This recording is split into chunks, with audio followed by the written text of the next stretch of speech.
เกิดอีหยังขึ้นหลังหวยออกธิดาลาวกับแม่เพิ่งยายรุ่นห้องขับนอนนาคาเฟ่มันเกิดอีหยังขึ้นแท้ถูกหรือบ่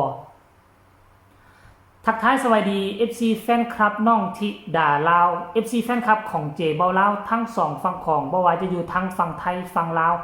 FC ธิดาลาวบ่ว่าจะอยู่ทั้งภายในและก็ต่างประเทศพบพ่อกันคลิปนี้ค่อยคำยามแรงปัจจุบันนี้จะเข้า4 โมงแรงเป็นทีเฮียบห้อยแล้วละ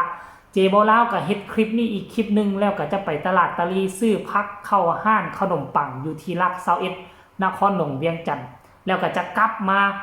เฮ็ดส่วนพักปลูกพักปลูกมีเอาไว้กินท่านผู้ชม FC แฟนคลับ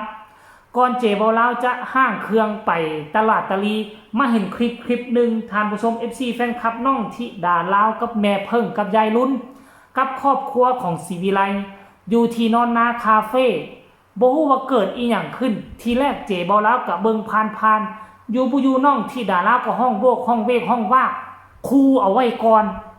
คันว่าเลขที่เจ้าบอกบ่ออกอดกินข้าวอดสั่นข้าวหนาว่าสันเดจะเอาเข้าไปทรงไหนฟังไปฟังมาจับใจความนั่นก็คือเพิ่นรุ่นเลขรุ่นหวยของหลวงพ่อบอกถ้าบอกบ่ถึกสิบ่ไปใส่บาตรนะเว้ยสิบ่เอาเข้าไปทรงเพลนะอดเข้านะหลวงพ่อแต่ผลสุดท้ายมันเกิดอีหยังขึ้นพวกเจ้าฮู้บ่น้องธิดาลาวน่ะไปเก็บพริกเก็บหมักพริกเก็บหมักเพชรอยู่ส่วนอยู่หน้าพุ่นน่ะฮีบแลนกลับคืนมานอนนาคาเฟ่สรุปรวมแล้วมันถึกหรือบ่ถึกหลวงพ่อได้สั่นเข้าหรือบ่ได้สั่นเข้าให้ไปฟังคลิปนี้นำกันจากน้องธิดาลาวกับแม่เพิ่งไปส้มพร้อมๆกันเลยหนูบอกอยู่หน้าแล้ว531ที่สองเลขที่ออก531เขาเอารางวัลที่หนึ่งเอารางวัลที่หนึ่งตัวออกไปพี่ประกรณ์มาลุ้นด้วยกันน้องขอไว้อยู่นานมาลุ้นวันเลขท้าย3 ตัว 2 ครั้งมีเงินรางวัลละ 4,000 บาทว้าวแบบพี่ความหวังเนี่ยไหมเซ็ตอันนี้ใช่ไหมคะจะใช้อุปกรณ์ออกรางวัลหลักที่6เป่ามาลุ้นเลขเอาเป่ามาลุ้นเลขจะใช้อุปกรณ์ออกรางวัลหลักที่3เซ็ตจะใช้อุปกรณ์ออกรางวัลหลักที่4จะใช้อุปกรณ์ออกรางวัลหลักที่3หลักที่4และหลักที่6ออกรางวัลเลขท้าย3ตัวครั้งที่1แท้มือเนี่ยได้ปิ้งแท้ๆบ่ได้ดอกสิแลนปิ้งเลยพร้อมแล้วจะออกรางวัลเลขท้าย3ตัวครั้งที่1บ่ได้ปิ้งดอกสิแลน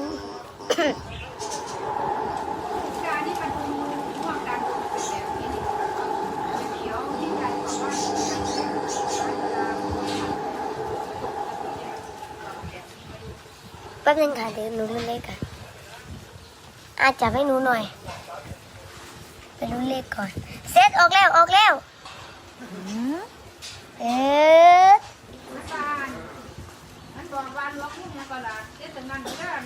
รางวัลเลขท้าย3ตัวครั้งที่1บอกเลขบ่ถึงว่าเขาไปส่งได้เอาเถอะนะ8 9นั่นโอ้โอ้เลขท้าย3ตัวครั้งที่1เลขที่ออกได้ซันบอกวันนี้เขาได้ซันแล้วค่ะโอ้โหป้าลูกตาบอกเลขแม่นนะนี่จะเสี่ยงหยิบลูกยางหมายเลขประจำหลักขึ้นมาใหม่ว่าจะใช้อุปกรณ์ออกรางวัลในหลักใดออกรางวัลเลขท้าย3ตัวครั้งที่2เตรียมหมุนกำลังหมุนกระถินค่ะจัดแล้วมาเด้อผู้ใดอ่ะเห็นบ่ทุกคนเป็นตาฮักเป็นตาสั่งเด็กน้อยคนนี้ถึงแม้นว่าน้องอาจจะเว้าแบบนั้นแต่บ่หมายความว่าน้องจงใจอยากเว้าได้คันบอกเลขบ่ถูกแล้วบ่ได้สั่นเข้าแนวนั้นแล้วนี่คือเว้านัวหัวมวนยอกกันลิ้นซื่อๆหลวงพ่อหลวงลุงหลวงพี่ก็น่าจะเข้าใจแหละเด็กน้อยกำลังเติบโตท่านผู้ชมเนาะอยู่ในวัยกำลังซนในวัยกำลังเฮียนฮู้เจเบาลาวเคยเว้าแล้วแหละถ้าบ้านผู้ศรีวิไลขาดน้องธิดาลาวไปเมื่อใดเมื่อนั่นแหละความโศกความเศร้าจะเข้ามาแทนที เพราะทุกมือนี่น่ะมีห้อยยิ้มมีห้อยหัวเราะมีเสียงหัวเราะก็เกิดมาจากเด็กน้อยคนนี้แหละแล้วก็รวมทั้งพ่อแม่ FC บ่ว่าจะอยู่ทางฝั่งไทยฝั่งลาวบ่ว่าจะอยู่ทางอเมริกาฝรั่งเบลเยียมเยอรมันเรานี่เป็นต้นกามีห้อยยิ้มมีเสียงหัวเราะเพราะน้องธิดาลาวคนนี้หั่นล่ะท่านผู้ชม FC แฟนคลับคนเฮาบ่ฮู้จักกันแต่ก็ติดตามติดอกติดใจเพราะเด็กน้อยคนนี้เพราะว่าห้อยยิ้มของเด็กน้อยคนนี้ท่านผู้ชม FC แฟนคลับสรุปรวมแล้วหลวงพ่อบอกถูกเด้อเลขแต่ว่าคนซื้อถูกบ่ล่ะสรุปแล้วมันผู้ใดถูกเลขยายรุ่นถูกบ่แม่เพิ่งหมานบ่น้องธิดาลาวแห้งแล้วติล่ะแต่ว่าเห็นโหขึ้นหลวงพ่อบอกถูกต้องแม่นมีคนถูกแน่นอนแหละเดี๋ยวเฮามารอลุ้นกันคลิปหน้าว่าผู้ใดถูกหวยจากหลวงพ่อบอกจะเป็นน้องธิดาลาวคงจะบ่ฮู้ซื้อเลขเท่าดอกปรารถนาพอผู้แม่เพิ่งตาหวังยายลุ้นระวัง6คนนี้ผู้ใดจะเป็นผู้โชคดีกันแท้ท่านผู้ชม FC แฟนคลับมือเศร้านี่คาดการติดต่อบ่เห็นข้อมูลข่าวสารเกี่ยวกับลูกสาวธิดาลาวมาช่วงแรงๆแบบนี้ก็ออกเคลื่อนไหวต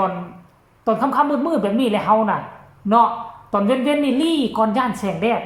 มืดๆค่ำๆจึงพากันออกล่าซะธิดาลาวเอ้ย